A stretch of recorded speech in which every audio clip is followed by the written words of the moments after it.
So I want to be honest. I was hesitant to pick up this book at first because I have read dystopian novels before and didn't find them that fun. Like 1984, I found was kind of a rough tread.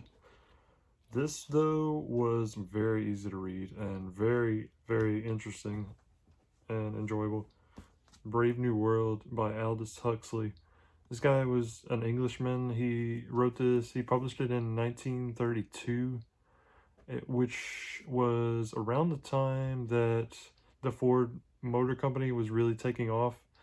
And Ford plays a part in this novel. Not the man himself, but his legacy, because this is set in like the distant future, and it's a world state in which people worship Ford as a god. So they call they call their god Ford, like they're speaking about God. Yeah, it's their version of God, and they're also engineering their babies instead of actually, having them naturally. They cook them up in labs, and people are there's a caste system in society where depending on how smart you are, that's how high you'll be in the caste system. Like if you're the smartest person, you'll be on the highest rung. And the main character actually is pretty high up in the system. Like he's pretty high in society, but he doesn't feel like he belongs. Like he doesn't feel like everything is right in this system. It's kind of similar to 1984, where the main character, just feels like something's off. Something's off about this whole world.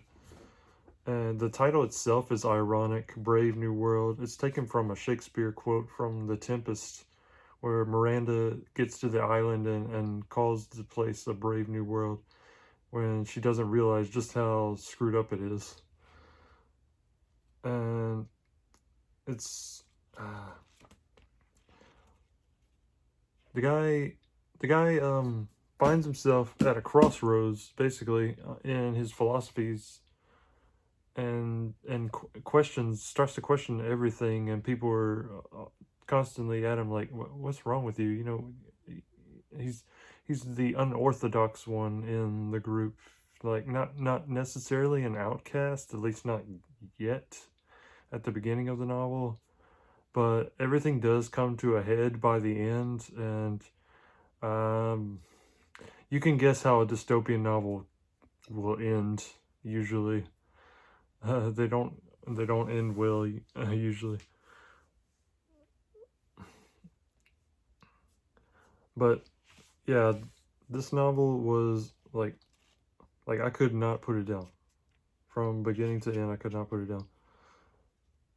The people are conditioned, the characters are conditioned to behave certain ways.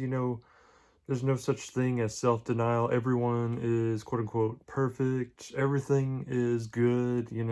There's no wars, there's order. They don't even necessarily need police because everybody is expected to behave certain ways, you know.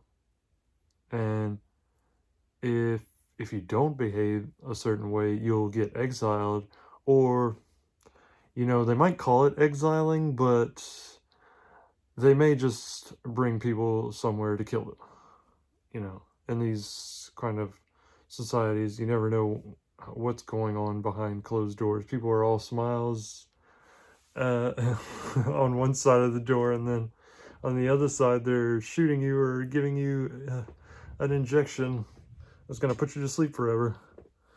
So yeah, everyone is expected also to have polyamorous relationships. Like they're expected to sleep with everybody they freaking meet and participate in orgies all the time. Like that's almost their temple, which is really weird. Like, but they've been conditioned to accept this as normal. That's the screwed up thing about this. No, well, about this world state. And it's I'm glad that we're not in this kind of state because like I never would feel right about something like this, and you shouldn't feel right about something like this. But that's the point of a dystopian novel, to show you what the world could be if you're not careful, if people are not cautious. I highly recommend this one. I mean, that goes without saying.